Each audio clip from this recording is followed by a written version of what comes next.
President Trump repeated the cold, hard truth threatening America's survival that the psychotic left has turned into a mindless, racist rallying cry. They're playing it down as much as they can play it down. It's a horrible situation, could destroy our country. All he had to do was leave it alone. If he left it alone, we were setting record positive numbers, and people would have to come in legally. And you know, the other thing that people don't talk about, human trafficking and drugs.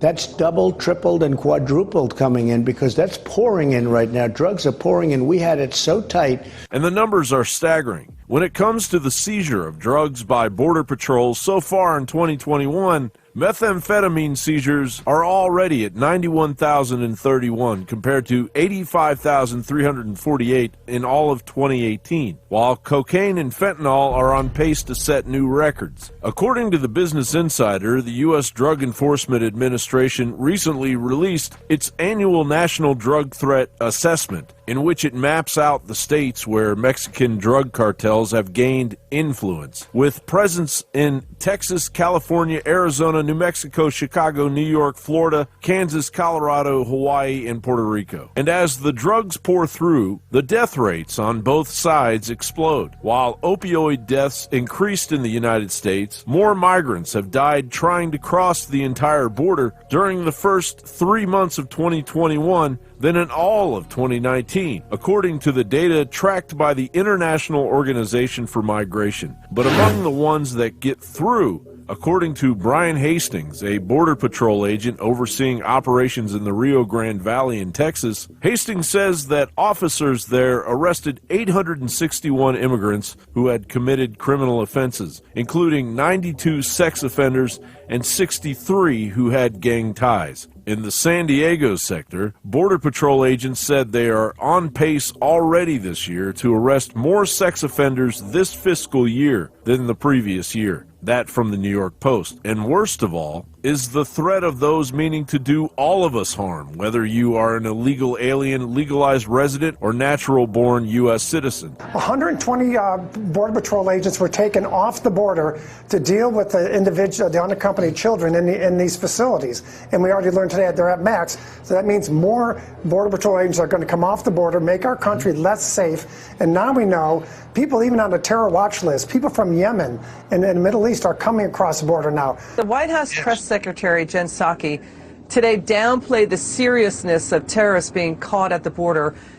2 terrorists from Yemen on the FBI watch list and no-fly list were caught. She's trying to claim this is uncommon. Also, Homeland Security deleted a press release about the Yemeni terrorists. We've got Border Patrol stopping at least 19 suspected terrorists at the border since 9/11, including ISIS, Hezbollah, the Pakistani Taliban. So, you know, people are saying, oh, if you talk about this is hysteria. No, Dick Cheney also said just one needs to get through to create a problem. And if U.S. Customs and Border Patrol didn't have enough on their plate already, on the heels of the drug trade is a tsunami of counterfeit currency pouring into the U.S. economy. In Chicago alone, in the first 3 months of 2021, 1.6 million in counterfeit currency was seized by the Chicago police. Last night, officers came across a package that was coming from Ukraine and heading to a business in Joliet.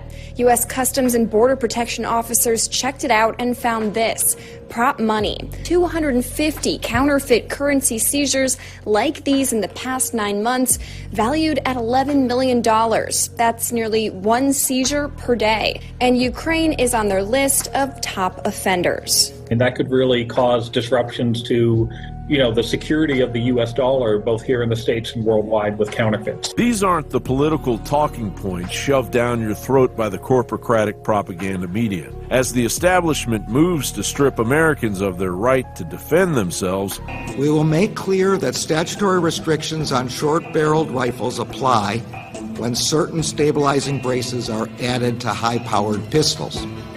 A weapon that is, in the words of the statute, quote, intended to be fired from the shoulder. Statistically, Americans have lived in a separate reality. Americans use their firearms defensively between 500,000 and 3 million times each year. And we need that Second Amendment now more than ever. John Bound reporting.